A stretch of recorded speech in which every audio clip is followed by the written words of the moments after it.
hive of like-minded individuals came together to bring TallTreesYoga Studio, where yoga, Pilates, and spiritual wellness are brought together into the world. Founder Mike Hammond had both a passion and a dream to create a space where he could unite people together and give access to the best spiritual practices for our mind, body, and our wellness. That concept came to fruition in 2013 when Mike decided that it was time to take the jump and leave his 25-year-long career with the government. His mission was simple: build the Tall Trees brand and studio by bringing the best instructors from the local area to share all their incredible teachings and work. The name of the studio, Tall Trees, inspired by his 4 beloved Jack Russells. Each day they would pass by a gorgeous, tranquil house on their daily walk. The dogs always showed an interest in it, so when the question came to mind about what to call the studio, Mike knew right away that this was the name. And thus, he adopted the house's name, and 10 years later, Tall Trees is still blossoming. The studio has grown with its students, and there's no denying that they've played a huge role in the growth of the community. The like-minded individuals who proudly call themselves students at Tall Trees have single-handedly spread the word of the studio throughout Doncaster, all by word of mouth. Now we pride ourselves in a community of a few thousand, and you're welcome to come and join us. So don't forget to like, comment and subscribe.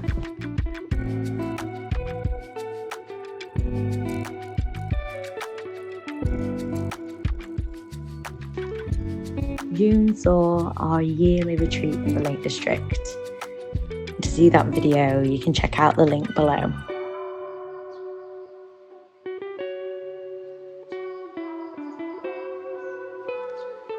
At last, the weather improved and we were able to recommence our outdoor classes.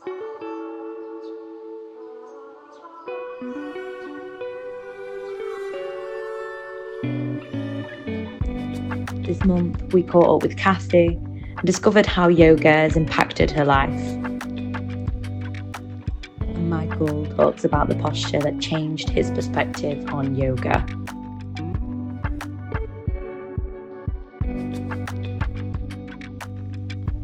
Our teacher training students learned how to do a consultation, design a class around this consultation, and deliver the class on a one-to-one basis.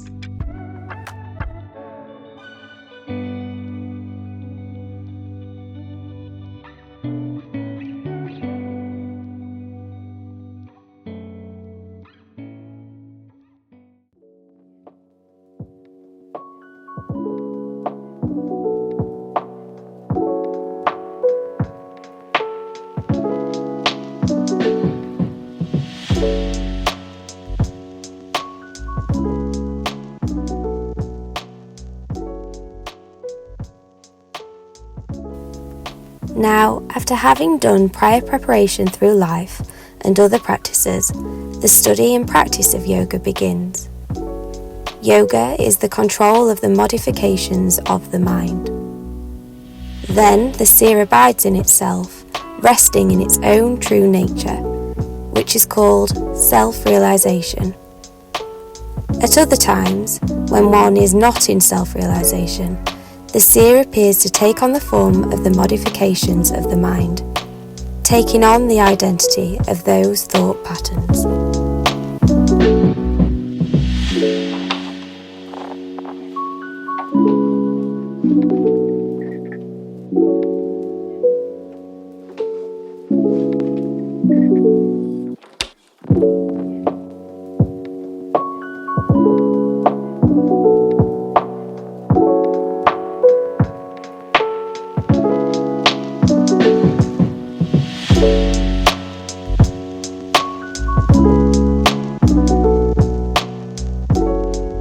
Hi, we're here today at Tall Trees with Kathy, one of the teachers here, and she's going to have a few minutes just to chat with and meet her.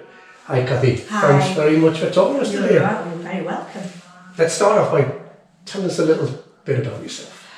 Okay, well, I got into yoga with yourself, with one of your, 2 of your classes that I used to do with yourself, and through ill health basically, I I had a condition where I couldn't do any cardiovascular work. Yoga changed my life, basically, saved my life at that point. And the benefits that you get from the being still, to the flexibility and the movement that you get from yoga is just incredible. Tell us about your yoga style. My yoga style. Well, I am Ashtanga trained, however, my preferred style is Hatha. I like the slowness of Hatha, I like the holding of the postures.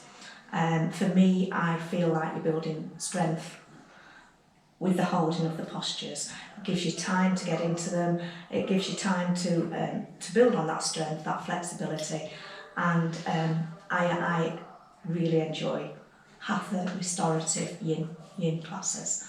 But that's my preferred teaching style. Very, very, very good.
And what's your favourite places? Where you've done yoga? Your favourite yoga places to do yoga?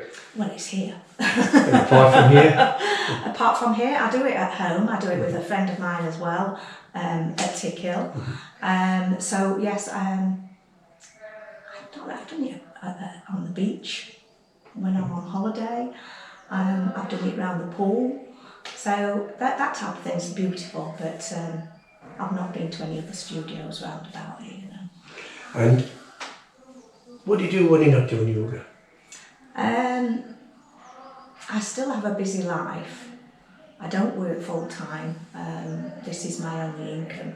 So, but I still have a busy family life, and my husband's still working, so I have to do his books, I do his paperwork. So that tends to take a lot of my time up. Any other hobbies? Hobbies? No, not really, no. No, I don't have hobbies. I like going on holiday. That's a hobby in itself. That's a hobby in itself. No, I don't really have any other hobbies, so I just enjoy yoga, the peace that it gives me, the peace for myself, the time away. So yes. Well, thanks for taking the time to talk to us today, Kathy. You're very welcome. And if you want to do one of Kathy's classes, Kathy teaches at TallTrees every Monday at 9:30 and Tuesday at 10:45. And she does the odd weekend as well. Thanks very much, Kathy. Thank you very much indeed.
Come and join us for free yoga every Monday at Woodfield Park.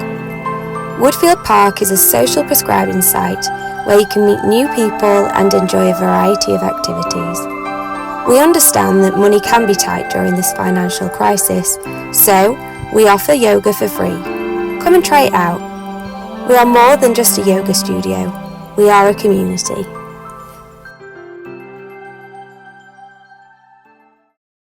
Hi everybody, it's Michael here from Tall Trees, and today I'm here with Kathy. I'm going to have a look at Vibhadrasana 2 or Warrior 2. I'm going to mainly look at alignment points and take what you want out of this and leave the rest. But one of my bugbears is this position of the back foot, and I've seen lots and lots of arguments about where the back foot should be, heel instep, heel, blah, blah, blah, blah. But surely we should take the alignment off the front foot, because that's the front, that's the leg we can see. So I'm just going to ask Kathy to take a Warrior 2 posture. You come around here. Lovely. So we can see the front leg. Kathy's in actually really good alignment here. But often we see the foot gets taken too far back. If you just take your foot, no, the back foot around, Kathy, and we see this type of thing. And then we've got knee angle, which we look at, but then the hips right over here. So what's in fact happened here when we're doing that, we've gone past the point where we can engage the muscle to affect the stretch, and we're already working into the ligaments, mainly into the SI joint. So I'm going to get Kathy to take that foot back out until she can feel her hip, knee and heel in alignment, and it's there. Beautiful. So forget about the back foot, have a look at that alignment here. And you might not feel you're getting the stretch yet, but we're going to show you how to engage the muscles to affect that stretch. So just moving up from here, but the other thing we look at is the plane of the pelvis. And we often see people slightly leaning forward in this way, and all that's happened is this hip is raised. So we just need to push that hip down and in, and that will straighten that leg. Anytime you want to change the other side, just feel free. Kathy, if you're feeling a little bit holding that for a while, and we're just moving around here now. Lovely. Again, we're going to engage this adductor muscle here, which takes the weight on the outside edge of this foot and puts this little arch in this foot, which is really important. And if we move around the back, we often see people bunch the shoulders up here. If this is a problem with you or one of your students, just get them to reverse the hand down, and you'll see how the shoulders relax down the back. So take both over, Kathy, and allow the shoulder blades to slip down. That's lovely. Sometimes when you do this, we can sometimes feel the bend in the elbows. So if you make two fists, and then press into the fists, and then just turn your hands over, and you get that nice relax in here. So we've got loads of space in here. Make sure C1 and C2 is in alignment, which will give a nice rotation of that neck. And our dristi is the end finger. Lovely. So that's the Warrior 2 posture. Just going to ask Kathy to come out and relax a little bit. Fabulous. And we're going to do it one more time, and then we're going to show you how to affect the stretch. Yeah. So whenever you're ready, Kathy will go back into your posture. Your Warrior 2. Check the alignment for me, that front leg, that angled knee and hip. And if you're happy about it, how do we affect the stretch? Well, we want to engage the adductor muscles, the tensor fasciae, the gluteus medius, and also the sartorius that comes across the knee. So to do that, I'm not going to ask Kathy to move the foot, but she's going to keep pressing to the heel, and imagine she's trying to scrub the heel towards me. Can you feel how that engages this, Kathy? And opens up that front hip. Yeah, brilliant. And because of the shape of the gluteus maximus, because it's diagonally, if we squeeze this glute, it opens up that back hip. So scrub the hip that way, squeeze that glute, feel how those hips open up. This wrist should be somewhere over that angle, which is fine. A little bit more bend in that knee for me. And that's Warrior 2. Beautiful. Thanks very much, Kathy. Lovely. Thank you. Join us. We'll give a little tip every month, guys. Like I say, take what you want out of it, leave the rest. If you find anything interesting, or if you've got any more tips, please leave them in the comments. Like, comment, subscribe, Thanks very much. Namaste. Last month, during teacher training, we learned Ustrasana, camel posture. And it took my mind back to when I was doing my teacher training, and we learned camel posture. My yoga up to that point was a very physical thing, and Ustrasana changed my whole perspective on yoga. Whilst learning the posture, I started to cry. I didn't feel sad, but tears streamed down my face. I had to leave the room and have a wash down. That week, I practiced camel every day. And although I didn't cry, every time I practiced the posture, I got a little mental image of me dad, who passed away 10 years earlier. And I firmly believe that pain and anguish had been trapped inside me for those 10 years, and camel had released it. Now, whenever I practice camel, I get a little picture of me dad in my head. It just shows the magic of yoga, that can turn pain and anguish into joy. The spirit in me greets the spirit in you. Namaste.